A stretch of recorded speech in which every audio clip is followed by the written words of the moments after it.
asalaamu aleykum mbokk yeeg xarit yi maa ngi leen di nuyu am mbégte bu rëy présenté leen seen éphéméride du bés bi di 2 octobre 2 octobre bi ñu nar cee arrêté ci ñetti xew-xew démb wante balaay dugg ci élément yi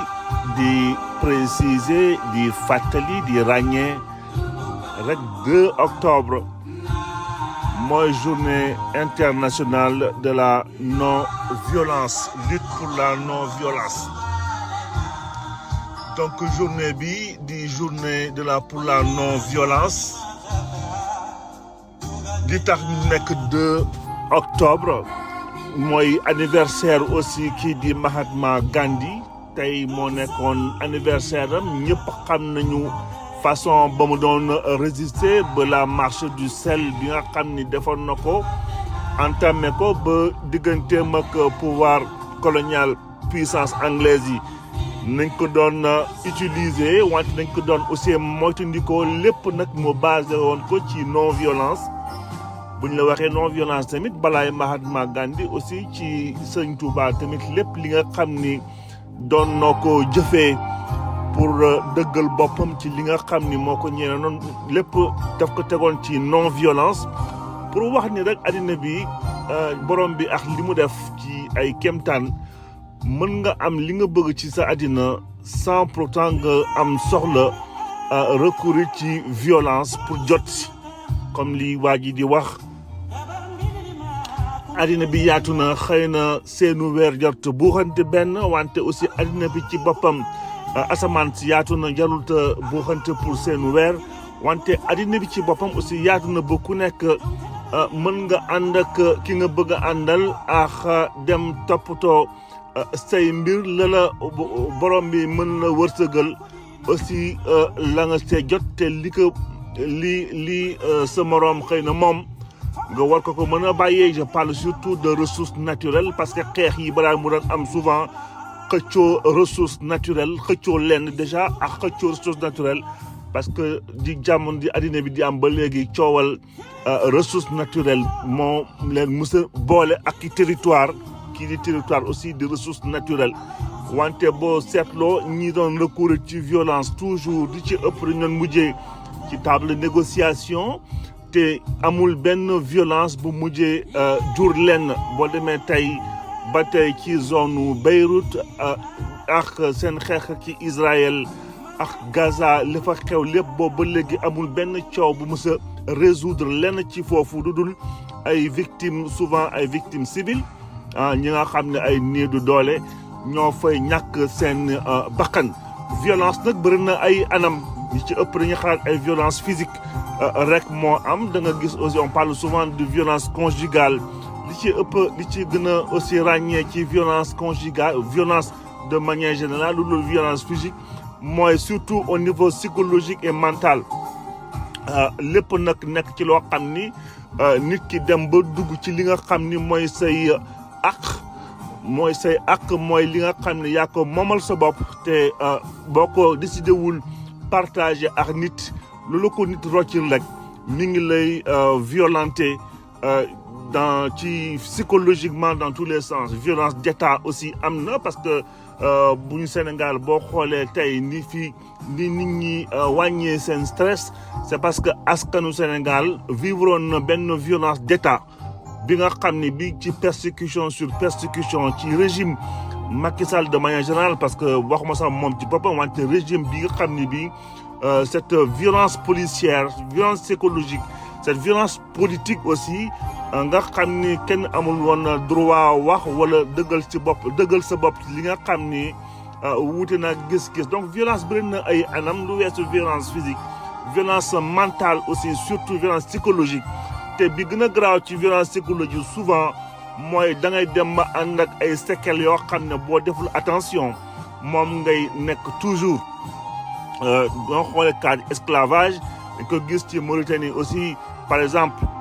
bu Sénégal bu gën a xam mooy violence yi nga xam ni ñoo ngi koy sëf ñëpp ñi nga xam ni amoon nañ nekkoon ci diggante régime esclavage nga xam ni ñibbiwaat seen kër sax da leen di xaw a jafe soli seen borom seen maître pour dire sax dafay xaw a jafe donc tey nekkoon journée internationale contre de lutte pour la non-violence donc tey ci 2 octobre bi liñ ci mën a wax bëri na wante ñu jàpp ni rek ni la violence du ñàkk non-violence du ñàkk fulla du ñàkk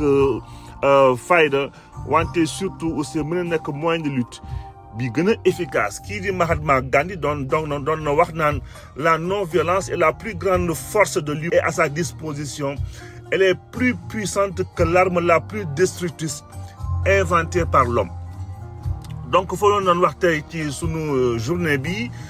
ñëw ci sunu éléments yi donc premier élément bi ñoo ngi ci célébrer benn kilifa ju rëy ak par rapport ak jaar-jaaram liggéeyam ak jaar-jaaram sunu réew bokk ci ñi nga xam ni seen àddina bis boo leen dindee ci sunu histoire réew dana am lu ci manqué Sénégal ñu ngi tey célébrer kii di Amadou Karim Gaye donc ginnaaw bi mu fi wàññeeku woon 2 octobre 2000 nekkoon ancien ministre des affaires étrangères de 68 à 72 wante balaa muy nekk ministre des affaires étrangères amoon na ay ndombal tànk yu bëri yi nga xam ni amoon na ko ci sunu réew ginnaaw jàng bi mu jàngoon foofu ci d'abord ci Sénégal ensuite ci Europe finalement mu mujjoon occupé aussi de 75 à 79 postes secrétaire général de l'organisation de la conférence islamique du OCI dëkkoon foofu ci Jeddah mu remplacé woon un certain Hassan Touami moom aussi ñu ràññee ko woon nekkoon waajur ci général Gaye ak artiste plasticienne bi di Anta Germaine Gaye bu ñu fa jógee ci 2 octobre bi daf ñu yóbbu ci sunu ay politique wu réew 2006 ci la Idrissa Seck mujjee woon créer ce parti Rewmi donc Rewmi nekkoon parti boo xam ne bi mi ngi jóge woon ci flanc wu PDS dañ ci ñëwaat rapidement on parlait tout à l'heure de non-violence paradoxalement ci 2018 on revient sur le cas de Jamal Khashoggi bi nga xam ne journaliste bi nga xam ne bi finalement ñoo ko mujjee woon assassiné foofu ci Turquie ci consulat Arabie Saoudite donc programme baa ngi nii ñu ñëw ci sunu premier élément bi di ci sargal kilifa ju mag kilifa bi nga xam ne bi bëri woon na ay jaar-jaar yu am solo kii di Amadou Karim Gaye donc Amadou Karim Gaye donc di ko fi rendre tey hommage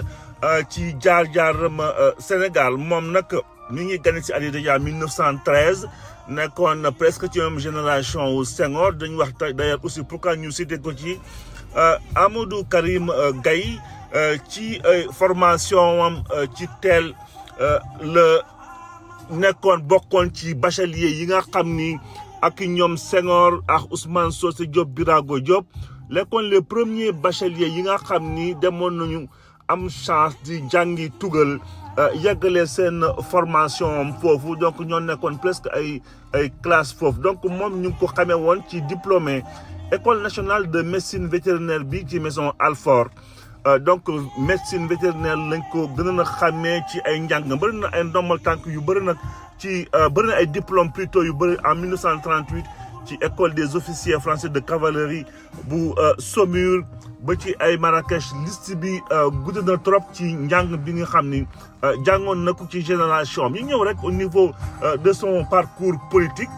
46 ba 52 nekkoon fii conseil général du Sénégal à partir de 47 ba 52 aussi nekkoon na fi président conseil permanent bu conseil général bu Sénégal en 59 ci la commencé jël poste normal tànku ministre nekkoon ministre de l'éducation nationale bu sunu réew à partir de 59 ba 61 nekkoon aussi ministre délégué du président bu conseil chargé du plan du développement économique général et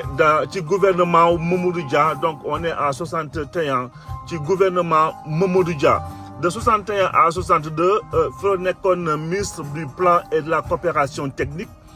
62 ministre de l'assistance technique et de la coopération de novembre à 12 novembre décembre 62 aussi moo occupé woon poste de travail fonction publique ak affaires sociales de 62 à 65 nekkoon na fi aussi ministre de l'économie rurale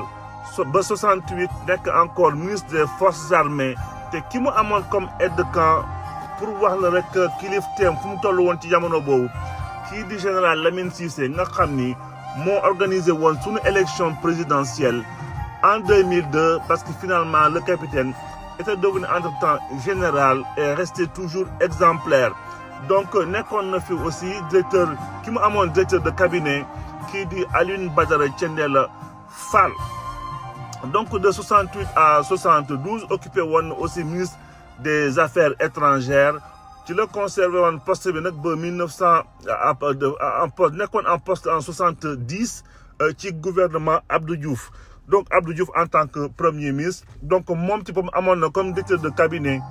kii di Babacar Ba aussi moom ci boppam amoon fi ay taxawaay yu am solo donc ba 70 72 75 nekk président du conseil économique et social bu Sénégal donc même li fi Mamadou Dia di fi jóge yëpp mi ngi continuer Sénégal di fi am ay ndombal tànk ce qui veut dire que xëy na à un moment donné dans ses choix et orientation politique ku gënoon a jege Senghor la gënoon a jege que Mamadou Dia parce que bi fi Mamadou Dia di fi jógee ñëpp la ñuy balayee woon ñoom wal jooju ak ñoom Babacar Sarr bu syndicaliste des cheminots ñoom ñëpp la Senghor buubandoo woon fële donc ñu jàpp ne xëy na aussi ndombal tànk yi mu amoon ku jege woon Senghor d'autant plus que presque ñoo bokkandoo woon seen i ay formation après bac ci France donc kilifa ji ci organisation internationale de OCI aussi le mujjee woon ñëw amoon fii ay taxawaay yu am solo ba remplacer kii di Assane Touami ak tunisien bi di Chahid Chati nga xam ne moo ko remplacé woon secteur privé aussi doon na ci yëngatu bu baax a baax de 80 à 84 parce que moo doon présider conseil administration Banque internationale de l'Afrique occidentale des BIAO ndombal tànk bi nga xam ne bi yàggoon na fa trop aussi doon ko ci yokk ci palmarèsam donc Amadou Karim Gaye tey lañ doon célébrer fii ci jaar-jaaram ci li mu dox ci sunu histoire réew exemplarité aussi bi mu fi bàyyi woon. sunu deuxième élément daf ñuy yóbbu rapidement ci 2006 ñu ñëw ci création parti Rewmi